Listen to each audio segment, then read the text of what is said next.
আমার মনে হয় যে ষড়যন্ত্র কয়েকদিন আগে প্রধানমন্ত্রী শেখ হাসিনা যে আশঙ্কা করেছে বাংলাদেশ নিয়ে, পার্বত্য চট্টগ্রামের কয়েকটা জেলা, মায়ানমারের কিছু অংশ আর ইন্ডিয়ার কিছু অংশ নিয়ে সাদা চামড়ার যারা আছে তারা কিন্তু গোপন আন্দোলন চালাচ্ছে। এটা একটা স্বাধীন খ্রিস্টান রাষ্ট্র ঘোষণা দেবে। প্রধানমন্ত্রী 14 দলের সাথে গোপন বৈঠক করে যে কয়েকটা কথা শেষের দিকে জানিয়েছে তার ভেতরে এটা একটা।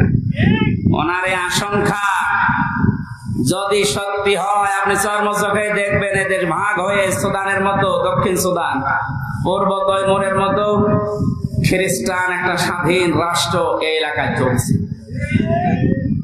খুব ভালো সংবাদ নাকি? আমাদের কর্মদক্ষতা, তাকওয়ার এই ব্যাখ্যা যেটা আধুনিক ভাবে করা দরকার, এটা আমাদের করা দরকার। আল্লাহ আমাদেরকে ওই পর্যায়ে যাওয়ার তৌফিক দেন, বলেন আমিন। যে যে বিষয়ে আপনার ছেলেটা, আপনার মেয়েটা যে বিষয়ে অভিজ্ঞতা ছোটকাল থেকে দেখবেন, যেদিকে মন আছে ওই বিষয়ে আপনি তাকে তুলে দিন। সবাইকে আলেম হওয়া লাগবে, সবাইকে ইঞ্জিনিয়ার হওয়া লাগবে না। যে যে বিষয়ের দিকে যেতে চায়, ধাবিত হতে চায়, ভালোবাসে, ওই বিষয়ে যেন জ্ঞান অর্জন করার জন্য রাস্তা পায়, তাকে ব্যবস্থা করে দেন। ও কর্মদক্ষতা অর্জন করে ও প্রশিক্ষণ নিয়ে ওই কাজকে সুচারুরূপে আঞ্জাম দিতে থাকলে দুনিয়া এবং আখেরাত দুইটাই আমাদের জন্য সফল হবে ইনশাআল্লাহ। আমি যে 9টা উপকারের কথা বলতে চাচ্ছিলাম, যেহেতু আর 10 কারেন্ট চলে গেল, আমি তো মনে করছিলাম এখনো 10 মিনিট থাকবে। জেনারেটর আছে?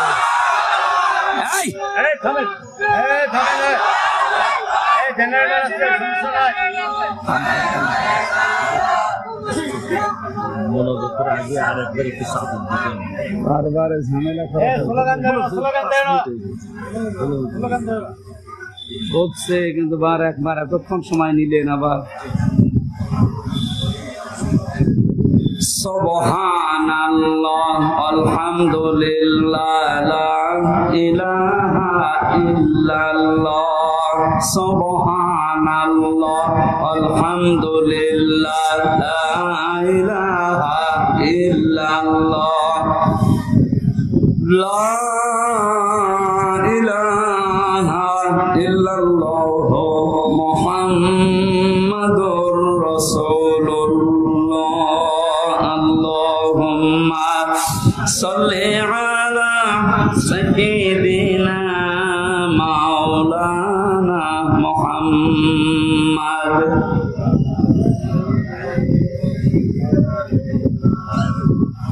হাবিবানা মুহাম্মাদ।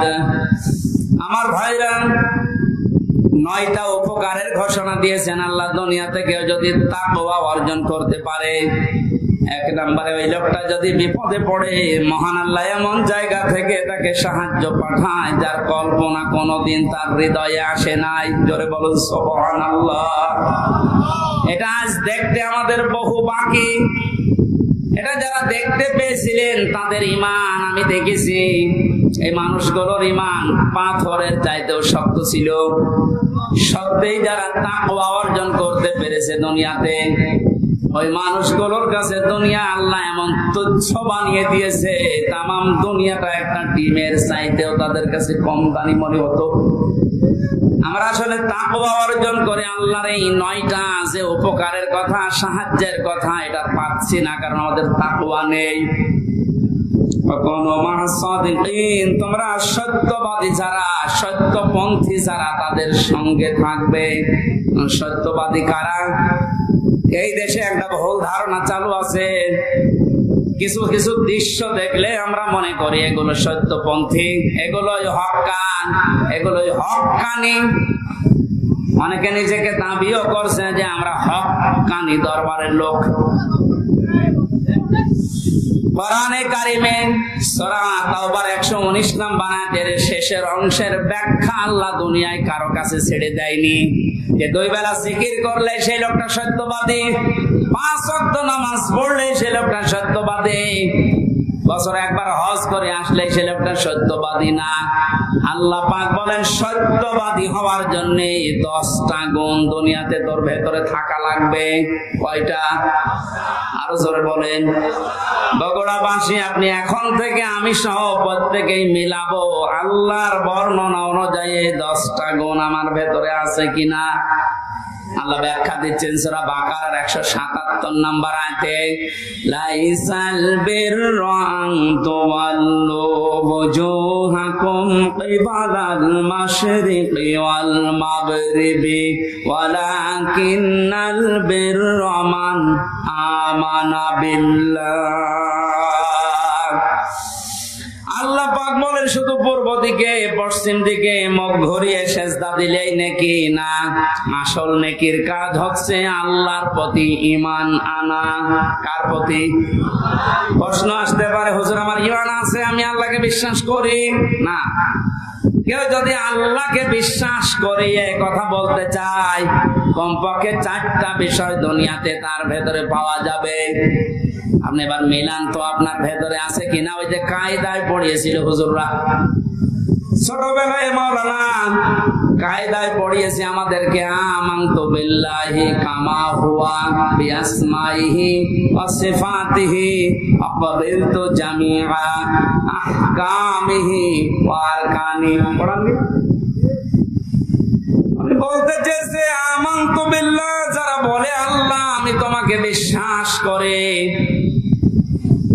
প্রথমে আপনাকে স্বীকার করাচ্ছেন কামা হুয়া, আমি এমন আল্লাহকে বিশ্বাস করি যার অস্তিত্ব আছে। কি আছে? পৃথিবীর অন্যান্য ধর্মের লোকদের সাথে আমাদের মিল নেই, এই কারণে আমরা এমন আল্লাহকে বিশ্বাস করি যার অস্তিত্ব আছে, যার নাম আছে বিআসমাইহি, শুধু নাম না, তার নামের গুণাগুণ আছে, কার্যকারিতা আছে। আল্লাহর নাম আমরা অনেকেই জানি 99টা, আল্লাহর নাম 5000-এর উপরে। প্রতিটি নাম আল্লাহ নিয়েছেন, ওই নামগুলোকে গুণাগুণ দিয়ে কার্যকারিতা হিসাবে আমাদের দেখিয়েছেন। আল্লাহ রব নাম নিয়েছেন, এই কারণে নেই থেকে পূর্ণতায় আমাদেরকে পৌঁছিয়ে দিয়েছেন এই রব নামের কারণে। কথা বলেন না কেন? মায়ের বীর গভীরে যখন বাবার এই বীর্যটা দ্রুত গতিতে যে আশ্রয় নেয়, আল্লাহ রাব্বুল আলামিন বলেন যে নেই থেকে আস্তে আস্তে হামজা পর্যন্ত বানালাম। এই যে নেই থেকে পূর্ণতায় যিনি প্রতিটি জিনিসকে পৌঁছিয়ে দেন, আরবিতে তার নাম বলা হয় রব। এই নামটা আল্লাহ নিয়েছেন, এই কারণে হামজা এখানে বসে আছে।